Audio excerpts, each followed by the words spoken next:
हाँ जी, तो बात करते हैं Newton universal law of gravitation के बारे में। देखो भाई, ये जो लॉ था, इस लॉ में न्यूटन साहब ने कहा था कि अगर कोई दो मास ऑब्जेक्ट है, ठीक है, यूनिवर्स में, अगर कोई दो मास ऑब्जेक्ट है यूनिवर्स में, तो उन दोनों मास ऑब्जेक्ट के बीच में एक ग्रेविटेशनल फोर्स लगेगा, और वो जो ग्रेविटेशनल फोर्स होगा वो डायरेक्टली प्रोपोर्शनल होगा उनके प्रोडक्ट ऑफ देयर मासेस पे, और इनवर्सली प्रोपोर्शनल होगा उनके बीच के डिस्टेंस पे। अब इस चीज को थोड़ा समझते हैं कि भाई, अगर मान लिया जाए कि एक मास ऑब्जेक्ट है m1 और दूसरा मास ऑब्जेक्ट है m2, ठीक है, ये दो मास ऑब्जेक्ट है और ये दोनों मास ऑब्जेक्ट्स के बीच में कुछ दूरी है, ठीक है, और ये वाला दूरी को उसने कहा कि ये r दूरी है, मींस r डिस्टेंस है। और इन दोनों मास ऑब्जेक्ट्स अगर अर्थ पे रखे हुए हैं, ये दोनों मास ऑब्जेक्ट अगर अर्थ पे हैं या पूरे यूनिवर्स में कहीं भी हैं, तो इन दोनों के बीच में एक अट्रैक्शन होगा, और उस अट्रैक्शन को ही कहेंगे हम ग्रेविटेशनल फोर्स। तो वो कितना होगा, वो जो ग्रेविटेशनल फोर्स होगा वो कितना होगा? तो पहला चीज कहा गया कि वो जो ग्रेविटेशनल फोर्स होगा वो डायरेक्टली प्रोपोर्शनल होगा product of their masses, product मतलब इन दोनों मासेस का मल्टीप्लिकेशन। और दूसरा चीज कहा गया कि वो इनवर्सली प्रोपोर्शनल होगा इनके बीच का डिस्टेंस का। जैसे जैसे आप डिस्टेंस बढ़ाते जाओगे वैसे वैसे ये फोर्स घटते जाएगा, ठीक है। तो ये चीज कहा गया कि ये जो फोर्स है वो बढ़ेगा कब? ये फोर्स बढ़ेगा जब इन दोनों का मास बढ़ेगा, ठीक है, जिन दोनों का प्रोडक्ट ऑफ मास बढ़ेगा तो ये फोर्स बढ़ेगा, और अगर ये डिस्टेंस बढ़ेगा तो ये फोर्स घटेगा। तो इसको 1 माना गया और इसको 2, ये दो चीज कहा गया, और वही चीज को मैंने यहाँ लिख दिया है। देखो, according to this law the force of attraction, repulsion नहीं होगा यहाँ पे, मैंने इलेक्ट्रोस्टैटिक की जैसा लिख दिया, यहाँ क्या है, according to this law the force of attraction between two mass object, force of attraction मैंने इससे पहले भी लिख रखा था रिपल्शन।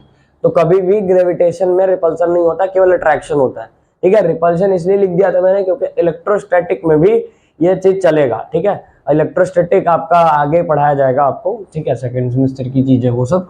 तो according to this law the force of attraction between two mass object in universe, ठीक है, दो मास ऑब्जेक्ट किसमें, यूनिवर्स में, वो डायरेक्टली प्रोपोर्शनल हो जाएंगे किसके, प्रोडक्ट ऑफ देयर मासेस, मतलब मासेस का प्रोडक्ट कर दो, and inversely proportional to distance of square between them, मतलब उनके बीच के डिस्टेंस का इनवर्सली प्रोपोर्शनल होगा। और अगर ये दोनों चीजों को मिलाए, तो अगर इसको मैं मान लेता हूं कि भैया ये है इक्वेशन 1 और ये है इक्वेशन 2, तो फिर आगे हम करते हैं फ्रॉम इक्वेशन 1 एंड 2। अगर हम इक्वेशन 1 और 2 को इक्वेट कर दे तो f जो होगा वो डायरेक्टली प्रोपोर्शनल होगा m1 m2 के, और इनवर्सली प्रोपोर्शनल होगा r स्क्वायर के। अब देखो, यहाँ से डायरेक्टली प्रोपोर्शनल का भी काम चल रहा है और इनवर्सली प्रोपोर्शनल का भी काम चल रहा है। अब जैसे ही ये प्रोपोर्शनैलिटी का साइन हटाएंगे तो हमारे फिजिक्स में एक पाप है कि जैसे ही बाबू तुम प्रोपोर्शनैलिटी का साइन हटाते हो, तुम्हारे सामने एक तुमको कांस्टेंट आना पड़ता है। तो जैसे ही प्रोपोर्शनैलिटी हटाएंगे, यहाँ पे एक कांस्टेंट आना पड़ेगा जिसका नाम होगा g, और यहाँ बनेगा m1 m2 by r square. अब देखो, ये जो g है, इस g को हम कहते हैं, इस g को हम कहते हैं ग्रेविटेशनल क्या कहते हैं, ग्रेविटेशनल कांस्टेंट कहते हैं। अब आपके मन में आ रहा होगा कि चलो ठीक है, तो मतलब सर ये जो फोर्स का फॉर्मूला होगा ये क्या होगा, F is equal to G m1 m2 by r square. Yes, तो ये जो ग्रेविटेशनल फोर्स का फॉर्मूला होगा वो क्या होगा, F is equal to G m1 m2 by r square. Sir ये F क्या है, ये F है ग्रेविटेशनल फोर्स। सर ये G क्या है, G है ग्रेविटेशनल कांस्टेंट। सर ये M क्या है, m1 m2, तो m1 m2 mass of the objects है, और R क्या है सर, तो R उनके बीच का डिस्टेंस है। ओके, इतना क्लियर है। अब एक बच्चा आया, बोला सर ये ग्रेविटेशनल कांस्टेंट है, कांस्टेंट का एक फिक्स वैल्यू होता है, अब आप बताओ कि ये जो ग्रेविटेशनल कांस्टेंट है उसका क्या वैल्यू है, क्या फिक्स वैल्यू है। तो अब हम थोड़ा सा डिटेल करते हैं भैया, किस पे, ग्रेविटेशनल कांस्टेंट पे।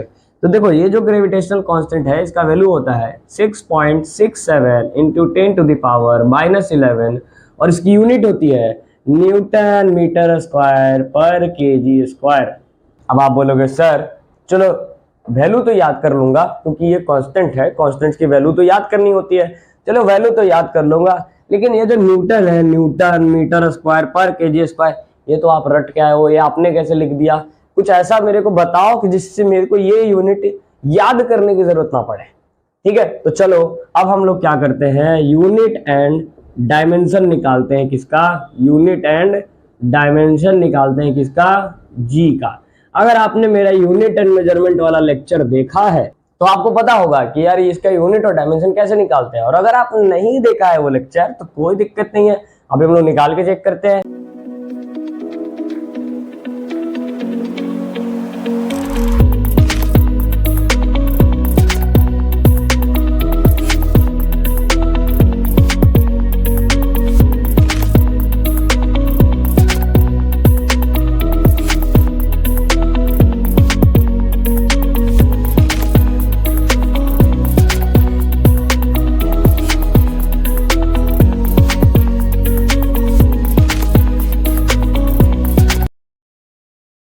तो भाई साहब हमारे पास फॉर्मूला था F is equal to G m1 m2 by R square. अब ये इधर चला गया, ये बन गया एफ आर स्क्वायर, और ये m1 m2 आ जाएगा नीचे, m1 इंटू m2, और इधर बन गया क्या g। अब अगर हम f का देखें तो f का ऐसा यूनिट क्या होता है सर, न्यूटन। r एक तरह का लेंथ है, लेंथ को किस में नापेंगे, मीटर में नापेंगे। तो यहाँ पे मीटर और इसके ऊपर स्क्वायर था तो न्यूटन मीटर स्क्वायर। और भाई साहब m1 मास है, ये केजी में होगा, और दूसरा मास भी केजी में होगा, और हम निकाल रहे हैं जी का वैल्यू। तो यहाँ पे क्या आया, न्यूटन मीटर स्क्वायर, और नीचे केजी स्क्वायर, और ये जी का वैल्यू आया। तो ओवरऑल अगर हम जी को देखें तो जी का वैल्यू क्या आ जाएगा, न्यूटन मीटर स्क्वायर पर केजी स्क्वायर। ठीक है, ये चीज शायद आपका नीचे नहीं आ रहा होगा तो मैं इसको यहाँ पे थोड़ा सा साइड में लिख दूं। इसका ओवर जो वैल्यू आएगा वो क्या आएगा, G is equal to newton metre square पर केजी स्क्वायर। कुछ नहीं भाई, नीचे से केजी ऊपर जाएगा, जो नीचे से केजी ऊपर जाएगा तो कुछ नहीं होगा, यही चीज क्या लिखा जाएगा, पावर -2 लिखा जाएगा। ठीक है, तो ये आपने क्या रखा, ये आपने रखा यूनिट। ठीक, अब हम बात करते हैं डायमेंशन के बारे में कि सर जी का डायमेंशन क्या होगा। ठीक है, क्या होगा जी का, जी के डायमेंशन के बारे में बात करते हैं यहाँ पे। ठीक है, इस सारा चीज आपको नोट्स में मिल जाएगा, बस खाली आपको अभी भी समझना है। तो अगर जी का डायमेंशन की बात करें तो जी का फॉर्मूला हम क्या निकाले थे, F R square by m1 into m2। तो G is equal to F R square divided by m1 into m2 हमने निकाला था। अब सर फोर्स का डायमेंशन क्या होता है, बस खाली आपको फोर्स का डायमेंशन पता करना है। सर फोर्स का डायमेंशन होता है mlt -2, आप लोगों ने पढ़ा होगा, और नहीं पढ़ा है तो फोर्स इज इक्वल टू होता है मास इनटू एक्सेलरेशन। मास इनटू एक्सेलरेशन से आप उसका डायमेंशन निकाल सकते हैं। तो फोर्स का डायमेंशन क्या हो जाएगा sir, g is equal to force का डायमेंशन हो जाएगा mlt पे पावर -2, ये हो गया फोर्स का डायमेंशन। और r को आप क्या लिख सकते हैं, r को आप लिख सकते हैं l स्क्वायर, क्योंकि r मतलब लेंथ और उसके ऊपर स्क्वायर है तो l स्क्वायर। और देखो भाई नीचे मास है m1 m2, तो दोनों को अगर देखें तो मास के लिए हम m दो रखेंगे तो m स्क्वायर होगा। तो मैं नीचे डायरेक्टली क्या कर देता हूँ, यहाँ पे m स्क्वायर लिख देता हूँ। अगर आप अपना थोड़ा सा कॉमन सेंस यूज करेंगे तो आपको ये चीज टफ नहीं लगेगा। अब इसको हम निकालते हैं, तो g इज इक्वल टू देखा जाए तो नीचे से जो m2 है ये नीचे से ऊपर जाएगा, तो कैसा होगा, m पे पावर पहले क्या था 1, ये नीचे से ऊपर गया तो इस पे पावर हो जाएगा -2। फिर l पे पावर पहले था 1 और ये पावर 2 है तो ये प्लस हो जाएगा। देखो नीचे से ऊपर गया इसलिए माइनस हुआ, और सेम में था मतलब ऊपर ही था दोनों तो प्लस हुआ, और t पे पावर क्या हो जाएगा -2। अब बस कुछ नहीं बाबू, इसको सॉल्व कर दो। तो g is equal to m पे पावर हो जाएगा -1, l पे पावर हो जाएगा 3 और t पे पावर हो जाएगा -2। That is the dimension of gravitational constant. तो आपसे एक मार्क्स में क्वेश्चन आ सकता है कि भाई ग्रेविटेशनल कांस्टेंट का यूनिट क्या होगा और ग्रेविटेशनल कांस्टेंट का डायमेंशन क्या होगा। ये दो चीज क्लियर है। और gravitation, universal law of gravitation क्या कहता है, तो यूनिवर्सल लॉ ऑफ ग्रेविटेशन ये चीज कहता है F is equal to G m1 m2 by R square. G का वैल्यू कितना 6.67 into 10 to the power -11 newton metre square पर केजी स्क्वायर। कैसे आया ये चीज, अगर कभी भूल गए तो इस तरह से आप निकाल सकते हो इसका यूनिट, और अगर डायमेंशन चाहो तो डायमेंशन भी निकाल सकते हो। तो होप गाइस कि आपको ये चीज समझ में आया होगा, और अगर समझ में आ गया है तो जल्दी से ले लो इसका स्क्रीनशॉट।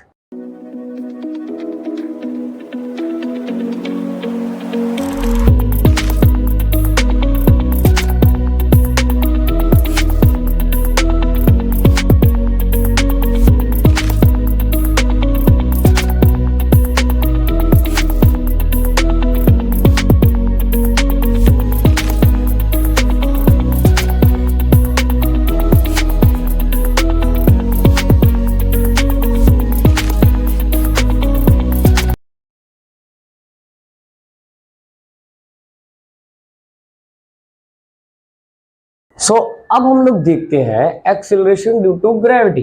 भाई साहब ये एक्सीलरेशन ड्यू टू ग्रेविटी क्या है। तो देखो एक्सीलरेशन ड्यू टू ग्रेविटी और ग्रेविटेशनल कांस्टेंट ये दोनों अलग चीज है। तो अभी हम लोग समझेंगे कि एक्सीलरेशन ड्यू टू ग्रेविटी क्या है और रिलेशन क्या होगा स्मॉल जी और कैपिटल जी के बीच में।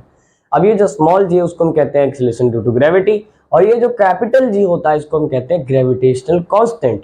और एक्सीलरेशन ड्यू टू ग्रेविटी कितना होता होगा ये हम लोग चेक करेंगे। क्या वो सब ऑब्जेक्ट के लिए सेम होता होगा, बहुत सारा चीज यहाँ पे क्लियर होगा। ठीक है, अब जैसे मैं आपसे एक क्वेश्चन पूछूं कि मान लो आपका अर्थ पे, मान लो मैं ऐसे क्वेश्चन पूछ रहा हूँ कि भाई आपका अर्थ पे वजन जो है वो 60 kg है, बताओ मून पे कितना हो जाएगा। ठीक है, ये क्वेश्चन पूछ रहा हूँ। या फिर मैं आपसे एक क्वेश्चन पूछ रहा हूँ कि बताओ वेट और मास के बीच में क्या डिफरेंस है। तो वेट और मास के बीच में क्या डिफरेंस है वो अभी ही क्लियर होगा। तो चलिए देखते हैं कि भाई क्या है, कैसे क्लियर होगा, सारा कुछ समझते हैं। बस 10 मिनट आपका और आपका सारा कॉन्सेप्ट क्लियर। तो चलिए देखते हैं। तो भाई अगर एक्सीलरेशन ड्यू टू ग्रेविटी की बात करें तो मान लो कि ये है अपने पास एक अर्थ। ठीक है, ये अपना है एक अर्थ और ये हो गई अर्थ की रेडियस। इसको मैंने आर से दिखा दिया, R E means radius of earth. और इस अर्थ के पूरे मास को मैंने दिखा दिया एम ई से, M is what, mass of earth. ठीक है, और यहाँ पे या कहीं पे भी यहाँ पे एक छोटा सा ऑब्जेक्ट रख दिए जो कि मास ऑब्जेक्ट है, कोई छोटा सा मास ऑब्जेक्ट होगा, इस मास ऑब्जेक्ट को रख दिए। तो इस मास ऑब्जेक्ट पे एक इधर की तरफ फोर्स लग रही होगी, इस फोर्स को हम क्या कहेंगे, mg कहेंगे, जो कि वेट के बराबर होता है। ये बेसिकली क्या होता है, वेट के बराबर होता है, weight is equal to mg। अब ये कैसे होता है, क्या होता है, सब देखेंगे। यहाँ पे एक वेट के बराबर फोर्स लग रहा होगा।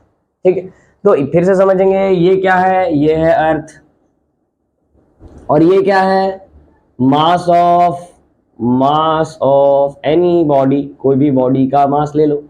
ठीक है, और ये हो गया आपका अर्थ।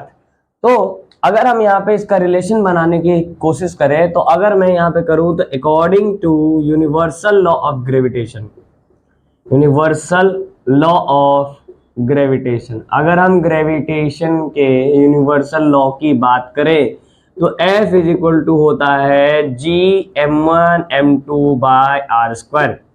लेकिन सर यहाँ पे लिखूंगा मैं कि F is equal to G, m1 जो है हमारा नॉर्मल सा मास ऑब्जेक्ट है, लेकिन m2 जो है वो हमारा मास ऑफ अर्थ है, तो इसकी जगह पे मैंने मास ऑफ अर्थ रख दिया। और जो भाई रेडियस है ये बेसिकली रेडियस ऑफ अर्थ है, यहाँ से अगर देखा जाए तो ये क्या है, ये रेडियस ऑफ अर्थ ही तो है, तो यहाँ पे हो जाएगा रेडियस ऑफ अर्थ का स्क्वायर।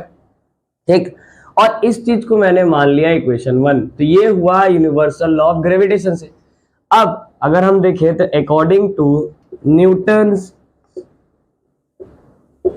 सेकेंड लॉ, अगर हम न्यूटन्स के सेकेंड लॉ की बात करें तो न्यूटन्स का सेकेंड लॉ क्या कहता है, F is equal to mass into acceleration.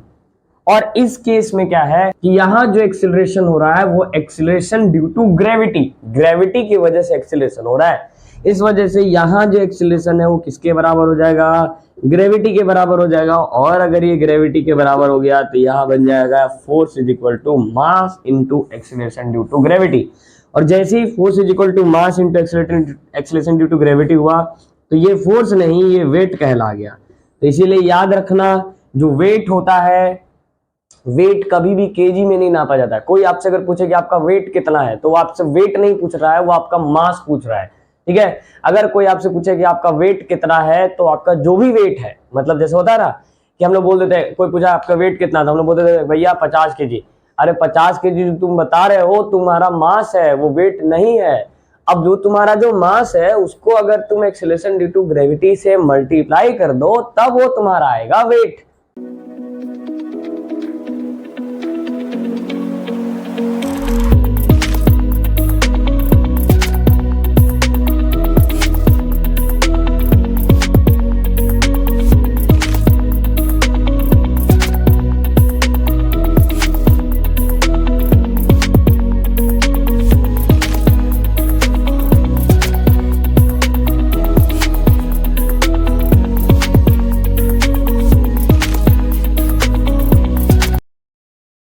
ठीक है, तो याद रखना कि मास को जब एक्सीलरेशन ड्यू टू ग्रेविटी से मल्टीप्लाई करे तो आता है वेट, और वेट का ऐसा यूनिट क्या होता है, न्यूटन होता है।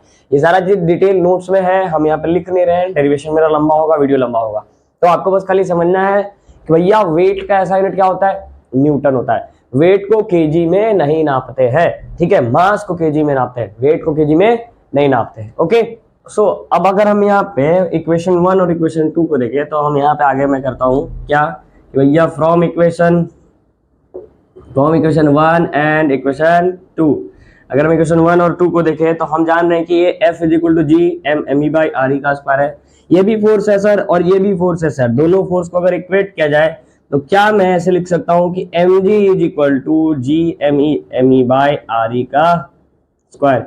भाई यहाँ पे किया क्या मैंने, इस फोर्स के जगह पे मैंने इस एम जी को रख दिया और तो कुछ नहीं किया, यही है इक्वेशन 1 और 2 का खेला। अब यहाँ से देखो ये एम कट गया क्योंकि ये जो एम जी लग रहा है ये मास के साथ लग रहा है, तो यहाँ जो एक्सीलरेशन ड्यू टू ग्रेविटी आया वो क्या आया, जी एम ई बाई आई का स्क्वायर, ठीक है, ये आया जी का फॉर्मूला। और देखो इस जी के फॉर्मूले से एक बहुत बड़ा चीज क्लियर होता है, क्या क्लियर होता है, जैसे मैं आपसे एक क्वेश्चन पूछता हूँ कि बताओ बाबू ये मार्कर है, इस मार्कर को मैंने 10 मीटर हाइट से नीचे की तरफ ड्रॉप कराया और इसी मार्कर के जगह पे मैंने 1 केजी का एक बड़ा सा पत्थर ले लिया या फिर बड़ा सा कोई भी चीज ले लिया और उसको ड्रॉप कराया 10 मीटर हाइट पे, एकदम सेम टाइम पे, सब कुछ एकदम सेम, तो बताओ दोनों से पहले कौन गिरेगा, तो आपके मन में पक्का आएगा कि सर 1 केजी वाला चीज। या फिर मैं तुमसे पूछ रहा हूँ कि एक हाथी है और एक केजी का कोई भी सब्सटेंस है और हाथी को भी एक हाइट से फेंका जा रहा है और वो जो 1 केजी का सब्सटेंस है उसको भी सेम हाइट से फेंका जा रहा है, तो बताओ इन दोनों से पहले कौन गिरेगा, तो तुम बोलोगे कि सर हाथी गिरेगा, लेकिन ऐसा नहीं होगा। ऐसा इसलिए नहीं होगा क्योंकि यहाँ पे जो उन दोनों को नीचे खींचने वाला चीज है वो है धरती माता, मतलब ग्रेविटेशन, ठीक है, तो ग्रेविटेशन ही उसको नीचे खींच रहा है। अब अगर ग्रेविटेशन मतलब एक्सीलरेशन ड्यू टू ग्रेविटी अगर मास ऑफ ऑब्जेक्ट पे डिपेंड करता तो यहाँ पे वैल्यू बदलता, लेकिन देखो acceleration due to gravity mass of object पे डिपेंड कर ही नहीं रहा। होप कि मैं जो कहना चाह रहा हूं आप समझ पा रहे हो, मैं कह रहा हूं कि अगर दो ऑब्जेक्ट को हम एक सेम हाइट से ड्रॉप कराएं तो वो दोनों सेम टाइम पे गिरेगी, क्यों, क्योंकि उन पे जो फोर्स लगा रहा है वो कौन लगा रहा है, ग्रेविटी भैया, मीन्स हमारे धरती माता, means acceleration due to gravity. और अगर acceleration due to gravity mass of object पे डिपेंड करता तो वो अलग अलग आता, लेकिन acceleration due to gravity mass of object पे डिपेंड करता ही नहीं है। फॉर्मूला देखो क्या, किस पे डिपेंड करता है, कैपिटल जी पे डिपेंड करता है, मास ऑफ अर्थ पे डिपेंड करता है और रेडियस ऑफ अर्थ पे डिपेंड करता है। तो भैया यहाँ मास ऑफ ऑब्जेक्ट तो आया ही नहीं, और अगर मास ऑफ ऑब्जेक्ट नहीं आया तो तुम कैसे भी ऑब्जेक्ट को गिराओ वो सेम हाइट पे ही गिरेगा, ठीक है, और सेम टाइम पे ही गिरेगा। समझ गए बात को, तो कैसा भी ऑब्जेक्ट रहे अगर उसका मास ज्यादा रहे कम रहे उससे मतलब नहीं है, टाइम दोनों के लिए सेम लगेगा अगर हाइट सेम है तो, ठीक। अब बात आता है कि सर ये जो जी है, जी का वैल्यू कितना होगा, तो कुछ नहीं बाबू, सबका वैल्यू रख दो। जैसे देखो इस जी का वैल्यू तुमको पता है, कैपिटल जी का कितना 6.67 इंटू 10⁻⁻11, उस तरह से मास ऑफ अर्थ तुमको पता होना चाहिए, मास ऑफ अर्थ होता है 6 इंटू 10⁻24 kg, याद रखिएगा 6 इंटू 10⁻24 kg। और इसी तरह से रेडियस ऑफ अर्थ होता है 6400 किलोमीटर, और इसी 6400 किलोमीटर को चाहो तो तुम 6400 इंटू 10⁻³ मीटर भी कर सकते हो, है ना, मीटर में 10⁻³ मीन्स 64 इंटू 10⁻5, और इन सारे वैल्यूज को खाली यहाँ रख दो। तो जी के जगह पे हम अगर इन सारे वैल्यूज को रख दें 6.67 इंटू 10⁻⁻11 और मास ऑफ अर्थ 6 इंटू 10⁻24, और नीचे रख दे आपने रेडियस ऑफ अर्थ का स्क्वायर मींस 6400 इंटू 10⁻³ और इनका हम कर दे स्क्वायर, और इन सब को अगर हम सॉल्व करें तो हमारे पास आएगा G is equal to 9.81 metre पर सेकेंड स्क्वायर। और ये हर ऑब्जेक्ट के लिए सेम होगा, चाहे आप हाथी को नीचे ड्रॉप कराओ, ठीक है, G का वैल्यू कितना आ गया 9.81 इंटू 81 मीटर पर सेकेंड। अगर यहाँ नहीं दिख रहा है तो आप यहाँ मैं लिख देता हूँ, G इज इक्वल टू क्या होगा 9.81 मीटर पर सेकेंड, और ये सारे ऑब्जेक्ट्स के लिए सेम होगा। क्यों सेम होगा, चाहे तुम हाथी को गिरा दो चाहे एरोप्लेन को गिरा दो, अगर एक ही हाइट से दोनों को ड्रॉप करा रहे हो तो सबके लिए सेम होगा, क्योंकि भैया ये किस पे डिपेंड करता है, मास ऑफ अर्थ पे और रेडियस ऑफ अर्थ पे। मीन्स अगर मास ऑफ अर्थ बदला या रेडियस ऑफ अर्थ अगर बदला तो जाके ये जी का वैल्यू बदलेगा, अदरवाइज इसको मास ऑफ ऑब्जेक्ट से कोई मतलब नहीं है। ऑब्जेक्ट कितना भी विशाल रहे कितना भी छोटा रहे इसको कोई मतलब नहीं है। हाँ, मतलब बस एक चीज से हो सकता है कि जो जैसे मान लो एयर आ गया, ठीक है, एक छोटा सा कोई भी ऑब्जेक्ट है उसको गिरा रहे हैं, भारी ऑब्जेक्ट में ऐसा नहीं होगा, लेकिन एक छोटा सा हल्का सा ऑब्जेक्ट है उसको गिरा रहे हैं, तो वहां पे एयर आ गया। अब भैया एयर आ गया तो एयर के फ्रिक्शन की वजह से वो चीज ऐसे फ्लोट करने लगेगा, ठीक है।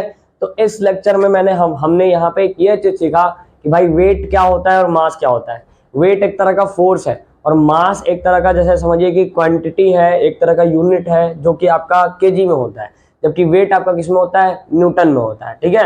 तो याद रखना, वेट अलग चीज है, मास अलग चीज है। अब तुमसे कोई पूछेगा कि बताइए अगर आप अर्थ पे हैं और अर्थ से आपको मून पे भेज दिया जाए तो आपका क्या चेंज होगा, मास चेंज होगा कि वेट चेंज होगा?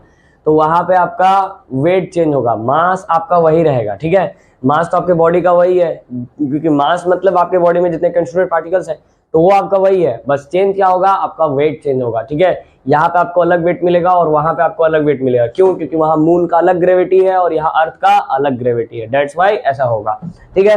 तो होप गाइस कि आपको ये चीज बहुत अच्छे समझ में आएगा, तो जल्दी से ले लीजिए इसका स्क्रीनशॉट। फिर हम लोग आगे बात करते हैं कि acceleration due to gravity, due to height, due to depth and due to latitude.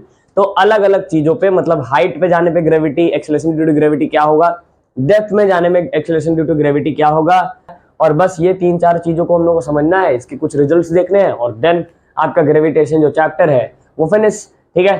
तो इसके बाद मिलते हैं अपने acceleration due to gravity due to height पे, ठीक है। तो जल्दी से ले लीजिए आप लोग इसका स्क्रीनशॉट।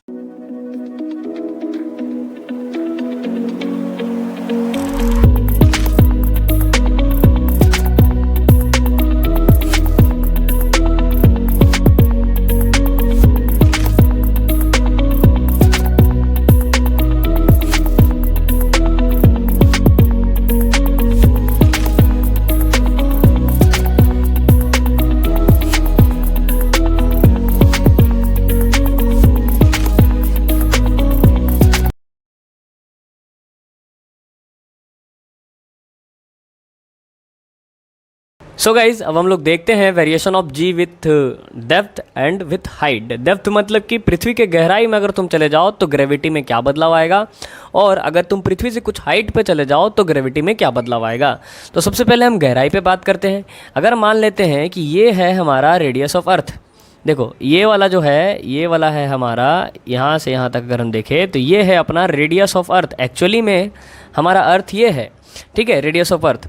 लेकिन हमने इससे कुछ गहराई पे, हम इससे कुछ गहराई पे आ चुके हैं, तो गहराई पे आ चुके हैं तो ये दी डेप्थ, यानी कि दी डेप्थ पे गहराई पे हम अंदर आ चुके हैं।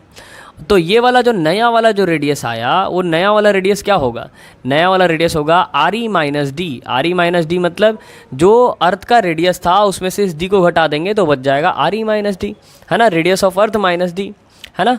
तो ये चीज़ हो गया, और ये अपना सरफेस है, ये अपना सरफेस है, ओके, ये चीज़ है। तो इसमें हमको क्या करना है, इसका फार्मूला बनाना है कि भैया ji, variation of G due to depth का फार्मूला क्या होगा, ठीक है। तो चलिए ध्यान से समझिएगा क्या करना है। हम लोग जानते हैं जी इज इक्वल टू क्या होता है, हम लोग जी इज इक्वल टू जी का फार्मूला जान रहे होते हैं। क्या होता है जी का formula, G is equal to G M E by R E का स्क्वायर, ये हम लोग फार्मूला जान रहे होते हैं, है ना। तो यहाँ पे हम लोग को करना क्या है, यहाँ पे जो मास ऑफ अर्थ हमारे पास है, इस मास ऑफ अर्थ को हमको डेंसिटी के टर्म में लिखना है। क्यों भाई, क्यों डेंसिटी के टर्म में लिखना है, क्योंकि देखो तुम अगर इस पूरे अर्थ को गड्ढा कर रहे हो तो इसमें क्या हो रहा है, इसका डेंसिटी में बदलाव आ रहा है, ठीक है, इसके वॉल्यूम में बदलाव आ रहा है। डैट्स वाई यहाँ पे हमको मास को डेंसिटी के टर्म में देखना होगा। तो हम लोग जानते हैं डेंसिटी इज इक्वल टू क्या होता है, डेंसिटी इज इक्वल टू होता है मास बाई वॉल्यूम, है ना। क्या होता है, मास बाई वॉल्यूम। तो अगर मैं मास निकालने की कोशिश करूं तो क्या हो जाएगा, वो हो जाएगा डेंसिटी इनटू में वॉल्यूम, है ना। क्या हो जाएगा, डेंसिटी इनटू में वॉल्यूम। तो डेंसिटी ऑफ अर्थ को मैंने रो से दिखा दिया, ये क्या है, रो है।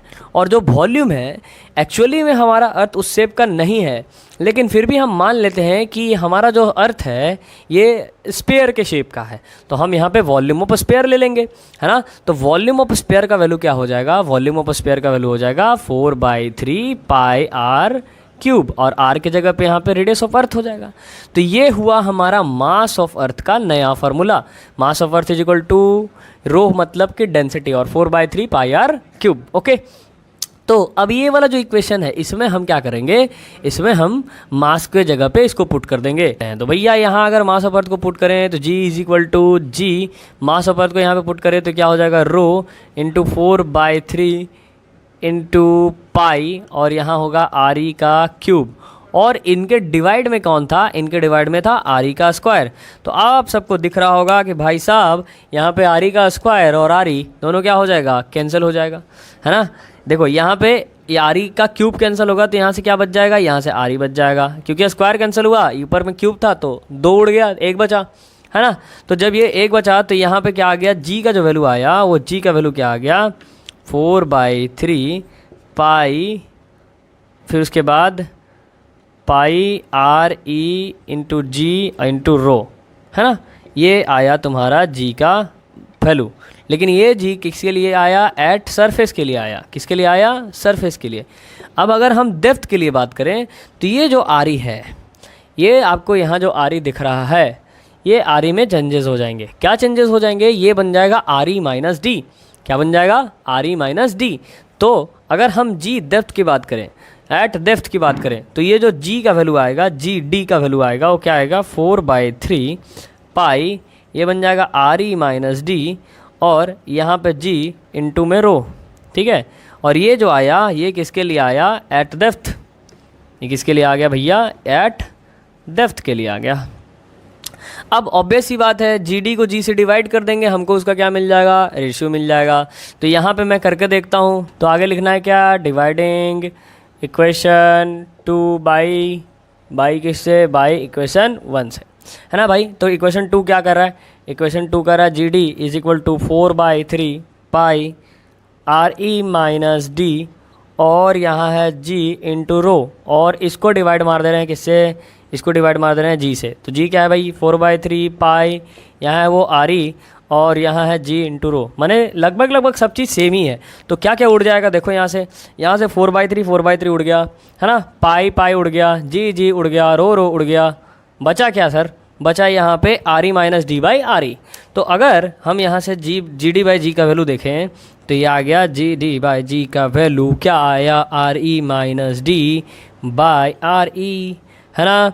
अब ये जो आर ई है ये दोनों के साथ डिवाइड में होगा, ओके सर। अगर ये दोनों के साथ डिवाइड में होगा तो G D by G is equal to ये हो गया R E divided by R E minus ये हो गया डी बाई आर ई, है ना। ये आर ई कट गया तो क्या बना, 1 बना। तो ये आएगा, ये यहीं पे बनाता हूँ यार, उधर जगह का दिक्कत है। तो यहीं पे अगर इसको बनाएं तो ये हो गया G D by G is equal to ये आर ई कट गया तो बन गया 1 minus D by R E, ठीक है। अब ये जी उधर चला जाएगा, है ना, इस साइड में चला जाएगा। तो जी डी का जो फॉर्मूला आएगा वो क्या आएगा, G D is equal to G multiply 1 minus D by R E, और यही होता है तुम्हारा डेप्थ का फार्मूला, ठीक है। यही होता है तुम्हारा क्या, डेप्थ का फार्मूला। तो बस तुम्हें यही याद रखना है, ओके। तो बहुत ही सिंपल सा चीज़ था यार, अगर इसको डेंसिटी के टर्म में बनाओ फट से बनता है, कोई प्रॉब्लम नहीं, ओके। अच्छा, अब हम लोग बात करते हैं किस पे, अब हम लोग बात करते हैं हाइट पे। अभी तो गहराई में चले गए अब कहाँ चलेंगे, अब हाइट पे चलेंगे। तो ये है अपना रेडियस ऑफ अर्थ, ठीक है सर, ये है अपना रेडियस ऑफ अर्थ, और यहाँ से कुछ हाइट पे हम पहुँच गए, ये है एच हाइट, ये रेडियस ऑफ अर्थ, और इससे हम एच हाइट पे पहुँच गए।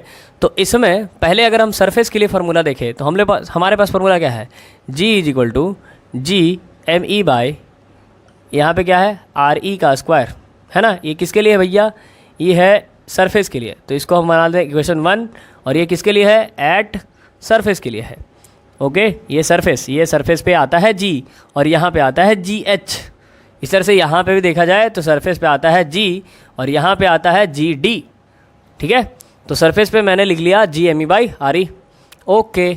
अब अगर हम हाइट पे लिखे तो हाइट पे क्या हो जाएगा, ये हो जाएगा G M E by R E plus H का होल स्क्वायर, है ना भाई। नीचे स्क्वायर था तो यहाँ पे जो रेडियस है, जो टोटल रेडियस है हाइट पे अगर कोई ऑब्जेक्ट है तो क्या हो गया, आर ई प्लस एच हो गया। ये बन गया इक्वेशन 2। इक्वेशन 2 किसके लिए हो गया, एट हाइट के लिए हो गया, है ना। अगर ये हाइट के लिए हो गया तो फिर अगेन वही चीज़, dividing equation 2 by equation 1। Equation 2 को किससे डिवाइड कर दो, इक्वेशन 1 से डिवाइड कर दो। इक्वेशन 2 क्या है, जी एच, और ये इक्वेशन 1 है जी। डिवाइड करेंगे, ये क्या आ जाएगा, ये आएगा G M E by R E plus H का होल स्क्वायर, और नीचे में डिवाइड होगा क्या आएगा भाई, G M E by R E का होल स्क्वायर। अब बताओ क्या उड़ने लायक है, बिल्कुल बिल्कुल उड़ने लायक वाला चीज़ दिख रहा है, G M E by G M E उड़ गया। तो बचा क्या, 1 by R E plus H का होल स्क्वायर, और इधर से बच रहा है 1 बाय आर ई का स्क्वायर। तो अगर हम देखें तो 1 बाई बच रहा है, तो ये उधर चला जाएगा, है ना। तुम लोग को करके दिखा देता हूँ, है ना। बहुत बच्चे ऐसे बोलते हैं नहीं सर नहीं समझ में आ रहा है। देखो तो ये ऐसे होगा, G H by G is equal to, यहाँ कुछ आ रहा है 1 by R E plus H का होल स्क्वायर, और यहाँ डिवाइड कर देते हैं 1 बाय आर ई का स्क्वायर। तो भाई साहब देखो ये वाला जो चीज़ है ये ऊपर चला जाएगा और बाकी नीचे आएगा। तो क्या आएगा, G H by G is equal to, ये ऊपर चला गया तो बन गया आर ई का स्क्वायर, और नीचे बन गया क्या, आर ई प्लस एच का होल स्क्वायर। ओके, यहाँ तक में कोई प्रॉब्लम नहीं, ऑब्वियस सी बात है कोई प्रॉब्लम नहीं होगा। ठीक है, ध्यान से देखें, समझ में आ जाएगा सारा स्टेप। अब ध्यान से समझना, यहाँ से मेन खेला स्टार्ट होता है, यहाँ से बच्चों को प्रॉब्लम होता है। यहाँ तक तो सब कर लेते हैं, इसके बाद आता है कहानी। देखो इसके बाद का जो स्टेप है इसमें क्या करना है, ध्यान से समझना। नीचे जो तुम्हें दिख रहा है ना आर ई प्लस एच का होल स्क्वायर, इसमें से तुम आर ई स्क्वायर को कॉमन ले लो। किसको कॉमन ले लो, आर ई स्क्वायर को कॉमन ले लो। तो आर ई स्क्वायर को जब तुम कॉमन लोगे तो G H by G is equal to, यहाँ है आर ई का स्क्वायर, और इसमें से तुमने आर ई स्क्वायर को कॉमन ले लिया। तो आर ई स्क्वायर को तुमने कॉमन लिया तो यहाँ बच गया 1, और यहाँ बच गया 1 एच बाई आर ई, और यहाँ पे स्क्वायर है। ठीक है, ये चीज़ होगा। ठीक, अगर आपको ये कॉमन लेना आता है तो ठीक, नहीं आता है तो आप ऐसा समझ लें कि यहाँ से हमने आर ई स्क्वायर को कॉमन लिया और ये चीज़ हुआ। ज़्यादा माथापेची ना करें, ठीक है, क्योंकि डेरिवेशन की चीज़ है, ये बदलेगा नहीं भाई, ये फिक्स रहेगा। तुम मेरे से पढ़ो, किसी से पढ़ो, किसी किताब से पढ़ो, यही चीज़ होना है, निश्चित है यही चीज़ होना है। ठीक है, तो टेंशन नहीं लेना है। अब देखो यहाँ पे ऐसा कॉमन क्यों करते हैं सर कॉमन इसलिए करते हैं ताकि ऊपर में जो आर ई का स्क्वायर है और नीचे जो आर ई का स्क्वायर है वो उड़ जाए। उड़ गया, ऊपर क्या बच रहा है, 1 बच रहा है। तो अब यहाँ पे देखें, झुकना पसंद नहीं मुझे, तो मैं यहाँ नहीं बनाऊँगा, यहाँ बनाऊँगा। अब ध्यान से देखो, यहाँ पे क्या हो गया है ना, देखो यहाँ पे क्या हो गया, जी एच बाई जी, यहाँ पे क्या हो गया, बचा 1 by 1 plus H by R E का होल स्क्वायर, ये बचा। अब ये नीचे अच्छा नहीं लग रहा तो नीचे से ऊपर भेज देते इसको। नीचे से ऊपर भेजेंगे तो पावर 2 है, तो ऊपर भेजेंगे तो पावर क्या हो जाएगा, -2 हो जाएगा। इतना तो बेसिक पता होगा। जी एच बाई जी, यहाँ पे 1 plus H by R E, और ये पे पावर क्या चला जाएगा, -2 चला जाएगा। जब इस पे पावर -2 चल गया तो ये भाई साहब चले जाएंगे इधर। तो G H is equal to G 1 plus H by R E, और इस पे पावर हो गया -2। तो तुम्हारा फार्मूला यहीं पे डन हो गया। लेकिन फिजिक्स बहुत खतरनाक चीज़ है, यहाँ पे मज़ा नहीं आता है। यहाँ पे एक चीज़ का यूज़ किया जाता है जिसको हम कहते हैं बाइनोमियल थ्योरम, और बाइनोमियल थ्योरम के बेसिस पे इस फार्मूले को थोड़ा मॉडिफाई करके लिख दिया जाता है। और बच्चे परेशान कि भैया क्या कर दिया अचानक से, है ना। अब जैसे मान लो इसी फार्मूले को मैं ऐसे लिख दूँ, G H is equal to G, ऐसे लिख दूँ G 1 minus 1 minus 2h by R E, है ना, ऐसे लिख दूँ। अब तुम सोचोगे क्या हो गया, ऐसे क्या कर दिया इसने, इसमें क्या ऐसा कौन सा कॉन्सेप्ट लगा है भाई, कैसे ऐसे हो गया है, ये माइनस टूट के यहाँ कैसे आ गया। तो यहाँ पे लगता है बाइनोमियल थ्योरम। अब ये बाइनोमियल थ्योरम क्या है उसको समझो। एक्चुअली तुम्हारा फार्मूला ये आएगा। अब इसको समझा देता हूँ मैं बाइनोमियल थ्योरम को, कहीं पे भी, हाँ नीचे ही समझा देते हैं। नीचे दिख रहा है पे आपको, साइड में तो दिख रहा होगा, हाँ इधर तो दिख रहा होगा। देखो बाइनोमियल थ्योरम दिखा देते हैं कैसे होता है बाइनोमियल थ्योरम। देखो अगर मान लो कोई भी चीज़ है 1 प्लस एक्स है और इसका तुम्हें स्क्वायर करना है, तो इसका क्या होता है 1 plus X square plus 2x, ऐसा कुछ फार्मूला बनता है 1 plus X square plus 2x। Okay, A square plus B square वाले टर्म से। तो अगर ये जो x है इससे काफ़ी बड़ा होता है 0, मीन्स x बहुत छोटा वैल्यू है। ठीक है, x क्या है, बहुत छोटा वैल्यू है। तो इसमें इस जो 2x, ये वाला जो x स्क्वायर वाला टर्म देख रहे हो तुम यहाँ पे इस x स्क्वायर वाले टर्म को हम क्या कर देते हैं, नेगलेक्ट कर देते हैं। इसको हम क्या कर देते हैं, 0 बना देते हैं। ठीक है, लेकिन कंडीशन क्या होना चाहिए, x बहुत छोटा होना चाहिए। अगर x बहुत छोटा है तो ये इस x स्क्वायर वाले टर्म को नेगलेक्ट कर देते हैं। तो उसी बेसिस पे बाइनोमियल एक्सपेंशन में ऐसा लिखा जाता है कि 1 प्लस एक्स पे पावर अगर n है सॉरी 1 प्लस एक्स पे पावर अगर होल पे पावर n है तो इसको नियरली तुम किसके इक्वल लिख सकते हो, 1 प्लस एन एक्स के बराबर लिख सकते हो। क्योंकि देखो जैसे 1 प्लस एक्स पे पावर 2 था तो उसको मैंने क्या लिखा, 1 प्लस 2x के बराबर लिख दिया, क्योंकि ये तो नेगलेक्ट हो जाएगा। तो उसी तरह से 1 प्लस एक्स पे पावर अगर n है तो उसको हम 1 प्लस एन एक्स लिख सकते हैं। तो यहाँ भी तो भाई साहब वही है, यहाँ भी तो वही है, 1 plus H by R E पे पावर है -2। तो क्या मैं इस चीज़ को ऐसे नहीं लिख सकता हूँ, 1 ये पावर जो रहेगा इसके साथ आ जाएगा तो 1 माइनस 2h बाय आर ई। लेकिन इसके लिए कंडीशन क्या होना चाहिए, इसके लिए कंडीशन ये होना चाहिए कि जो ये h बाय आर ई है ये बहुत माने जो हाइट है अगर देखा जाए तो ये जो हाइट है वो बहुत छोटा होना चाहिए रेडियस से। अगर ऐसा कंडीशन है तो तुम इसको ऐसे लिख सकते हो, ठीक है। तो ये होता है तुम्हारा ग्रेविटी ड्यू टू हाइट पे फॉर्मूला, और इधर जो तुमने पढ़ा वो है डेप्थ पे, ठीक है। तो यहाँ पे बाइनोमियल एक्सपेंशन लगता है, डेट्स वाई ये चीज़ ऐसे होता है। और नहीं समझ में आया तो इसको एक बार फिर से देखो, और ज़्यादा दिक्कत हुआ है तो डाउट सेक्शन में डाउट पूछो, ठीक है। ये हुआ पूरा ग्रेविटी तुम्हारा ख़त्म, ग्रेविटेशन ख़त्म। इसी के साथ इस वीडियो को एंड करते हैं और जल्दी से ले लीजिए आप लोग इसका स्क्रीनशॉट। मिलते हैं नेक्स्ट लेक्चर में।